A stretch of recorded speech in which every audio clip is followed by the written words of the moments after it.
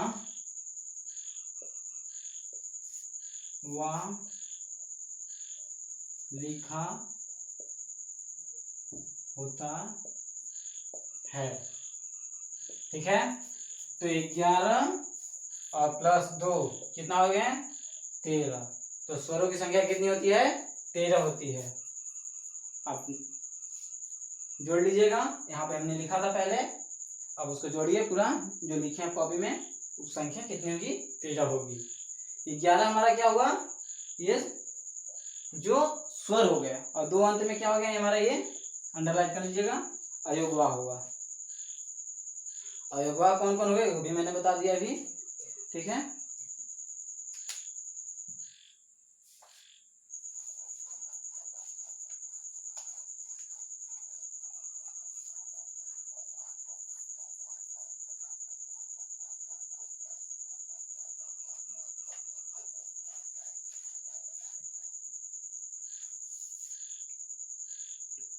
आप देखते हैं स्वर के भेद। स्वर के भेद कितने होते हैं? स्वर के भेद, ठीक है, स्वर के भेद। देखिए, स्वर के भेद उच्चारण के आधार पे अलग होते हैं, उत्पत्ति के आधार पर अलग होते हैं,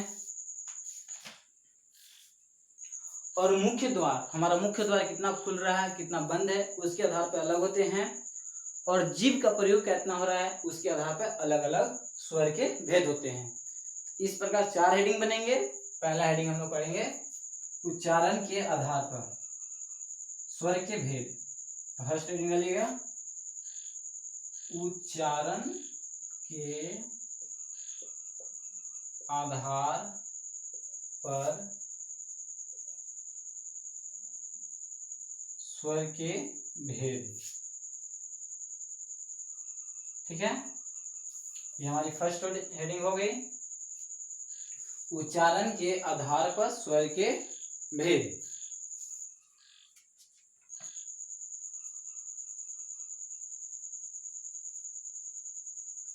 फर्स्ट हो गया उच्चारण, उत्पत्ति, उच्चारण, पहला उत्पत्ति होगा, उत्पत्ति के आधार पर पहले कैसे इसकी उत्पत्ति हुई उसके आधार पर स्वर के भेद। तो उसके आधार पे हमारा 2 स्वर होते हैं,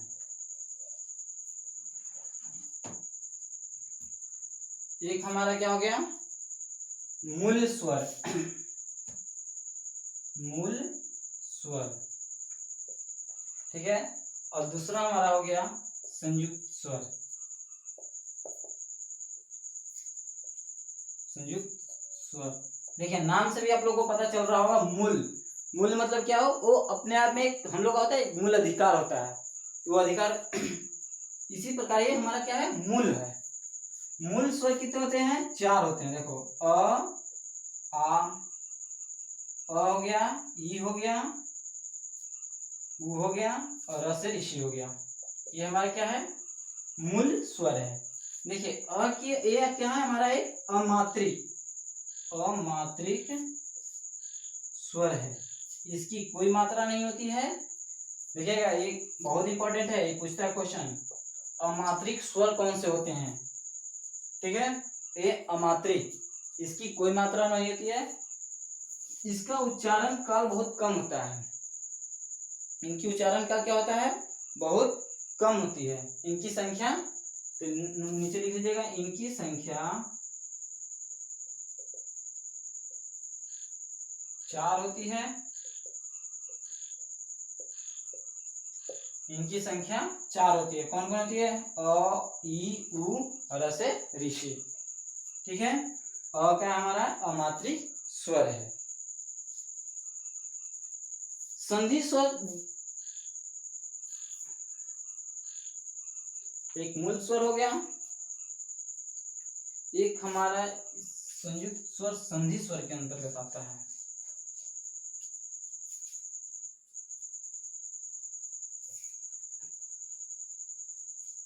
संधि स्वर, संधि स्वर। ठीक है, संधि स्वर भी दो प्रकार का होता है। संधि स्वर कितने प्रकार का होता है? दो प्रकार का होता है। पहला क्या हो जाएगा? दीर्घ संधि स्वर, संधि स्वर। और दूसरा क्या हो जाएगा? संयुक्त, दिख रहा होगा, देखिए दिख रहा है इसको, संयुक्त, संयुक्त संधि स्वर दिख रहा है। ठीक है,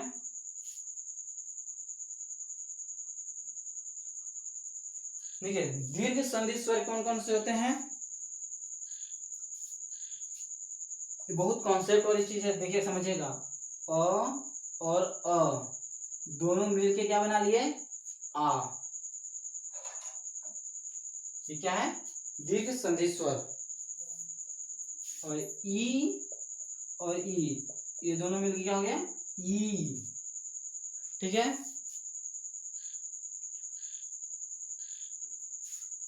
ऊ और ऊ क्या मिल गया? ऊ।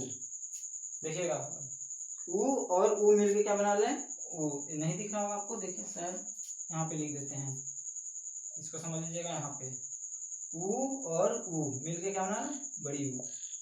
ठीक है, तो अ और अ मिलके क्या बनाए? आ बनाए।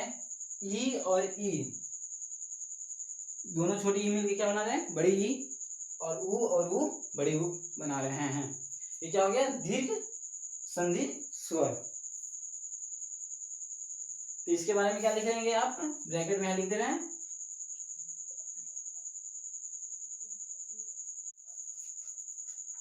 देखिए ये हम क्या आप लोगों को बताए थे। और क्या होती है?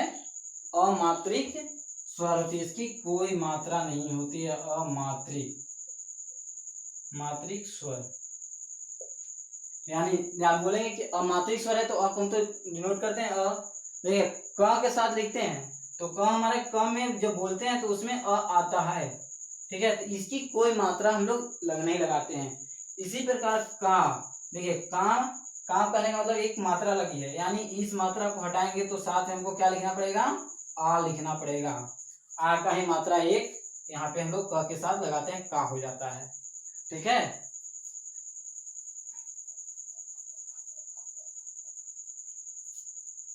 इसकी मात्रा एक खड़ी पाई होती है। ई की मात्रा क्या होती है? ये होती है। ठीक, इसकी मात्रा क्या होती है? इधर बड़ी की मात्रा होती है, वो हमारा ए होता है। इसकी मात्रा ए। ए की मात्रा एक खड़ी पाई ऊपर होती है, एक डबल मात्रा लग जाता है, एक खड़ी पाई नीचे और एक ऊपर। अब इसकी एक नीचे दो ऊपर इसकी मात्रा होती है। एक नीचे दो ऊपर इसकी मात्रा होती है। ठीक है, आप इसको नोट कर लीजिएगा।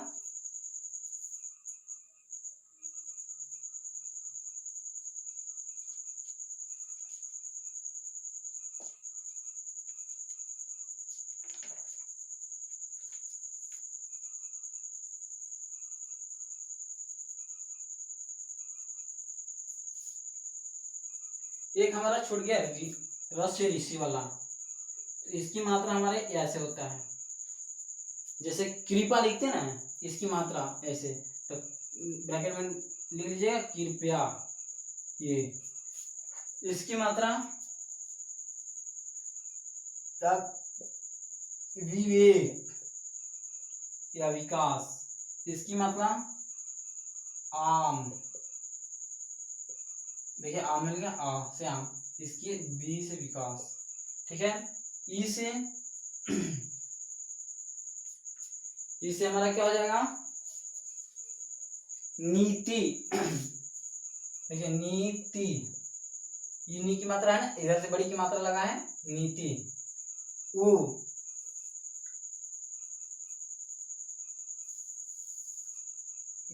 इसकी मात्रा ऊ से लिख लीजिए, एग्जामपुर, देखिए पुर, ठीक। इसकी मात्रा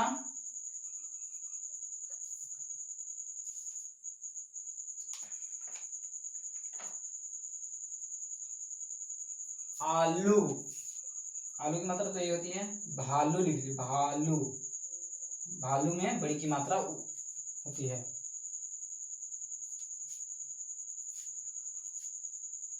कृपया लिख लीजिए, या मात्र भी लिख सकते हैं, मात्री, इसका मात्र लिखा होगा कहीं पे, आप पढ़े होंगे मात्र, ठीक है।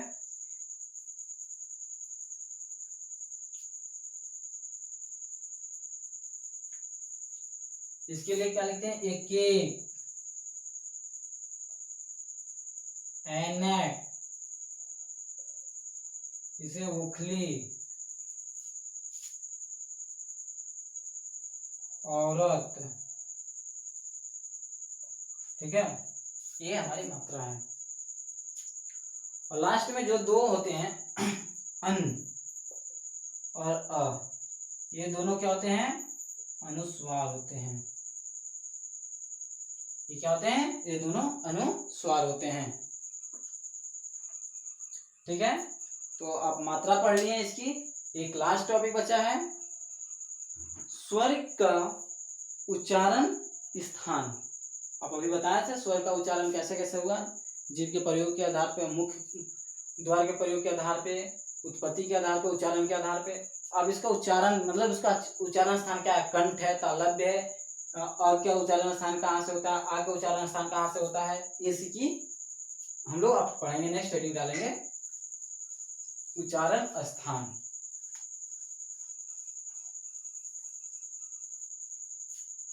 स्वरों का उच्चारण स्थान, स्वरों का उच्चारण स्थान।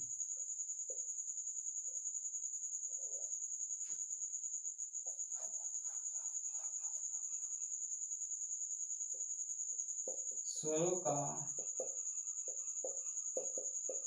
उच्चारण स्थान, ठीक है।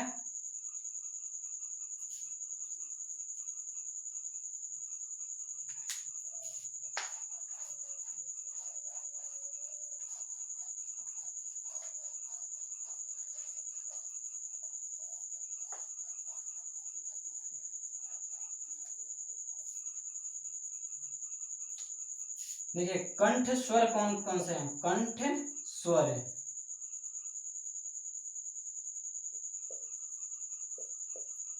जो कंठ से बोले जाते हैं, अ और आ, ये क्या है, कंठ स्वर है। तालव्य स्वर कौन से हैं, यानी तालु से कौन कौन बोले जाते हैं, तालव्य स्वर, तालव्य स्वर ई और बड़ी, ये सब क्या है, तालव्य स्वर हैं। ओष्ठ स्वर कौन से हैं, ओष्ठ स्वर, ओष्ठ स्वर कौन से हैं, ऊ, देखिए इसको उच्चारण कीजिए, ऊ यानी ओठ से, और ऊ बड़ी ऊ, ओष्ठ स्वर हो गए। मूर्धन्य स्वर, मूर्धन्य स्वर रस ऋषि, इसका उच्चारण मूर्धन्य से होता है। देखिए ये तो कंठ से हो गया, कंठ से हो, तालव्य से हो गया, ओष्ठ से हो गया, मूर्धन्य से हो गया। अब देखिए कंठ और तालव्य से मिलकर कौन कौन से बनते हैं, कंठ तालव्य, कंठ तालव्य स्वर, कंठ तालव्य स्वर, ए और ए, ये आपको सिखाए थे कि ए कैसे बना और ये कैसे बना, ठीक है। आ की मात्रा और कंठ और ई दोनों मिलके बना था मैं, देखिए अ और ई दोनों मिलके क्या बना था, ए, ठीक है। ए बना, ए और अ और ए मिलके क्या बनाए थे, बड़ी, ये बनाए थे, ठीक है। अब देखिए दो, तालव्य और ओष्ठ, तालव्य और ओष्ठ मिलकर क्या बनाते हैं? तो ऊपर यहाँ पे लिख लेते हैं तालव्य ओष्ठ कंठ और ओष्ठ, अ और उ मिलकर ओ बनाए थे, तो क्या हो जाएगा? कंठ ओष्ठ, ओष्ठ स्वर। अंश ओष्ठ स्वर कौन सा आ जाएंगे? देखिए अ और ए दोनों मिलाइए, ओ और औ। अभी आपको बताए थे अ और उ मिलकर क्या बना है? ओ, और अ और ओ मिलकर ओ बना रहे हैं, औ से औरत। ठीक है, नोट कर लीजिए। कंठ स्वर, तालव्य स्वर, ओष्ठ स्वर, मूर्धन्य स्वर, कंठ तालव्य स्वर, कंठ ओष्ठ स्वर, और ये कैसे मिलकर बना है ये सिखाएं अभी, इसको आप पहले नोट कर ले चुके हैं। ठीक है, अब दो हमारे पास बचे अनुस्वार। तो अनुस्वार क्या होता है, अनुस्वार का उच्चारण कैसे होता है वो बताएंगे, अनुस्वार का उच्चारण कैसे होता है ये आप पूरा नोट कर लीजिए।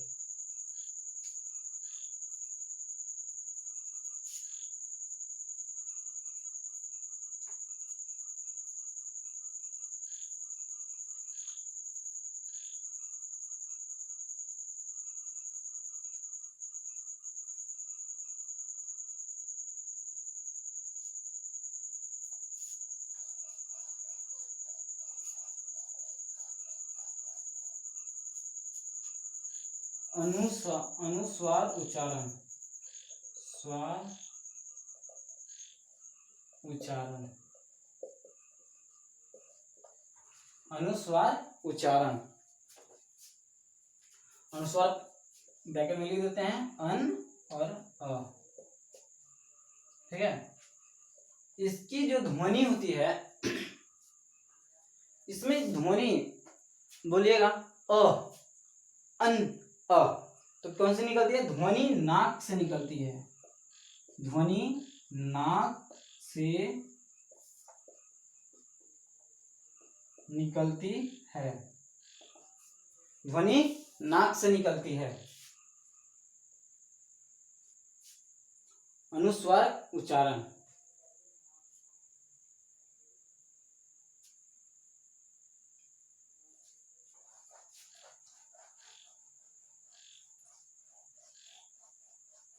एक आप लोग पढ़े होंगे कहीं पे चंद्र बिंदु लगा होता है, इसकी उच्चारण कहां से होती है?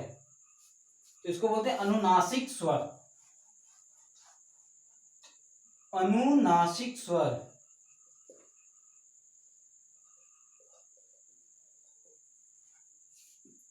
अनुनासिक उच्चारण, स्वर नहीं उच्चारण, अनुनासिक उच्चारण। ब्रैकेट डाल लीजिए चंद्र बिंदु वाला। ठीक है, इसमें ध्वनि, इसमें ध्वनि, ध्वनि नाक और मुंह दोनों से निकलते हैं, दोनों से निकलते हैं। इसमें ध्वनि नाक और मुंह दोनों से निकलते हैं। ठीक है साथियों, तो आज का इतना ही रहने देते हैं। वीडियो को लाइक शेयर और कमेंट जरूर करें, क्या कमी रह गई है वीडियो को ज्यादा से ज्यादा लोगों तक पहुंचाएं, शेयर करें और सब्सक्राइब करना ना भूलें। ठीक है।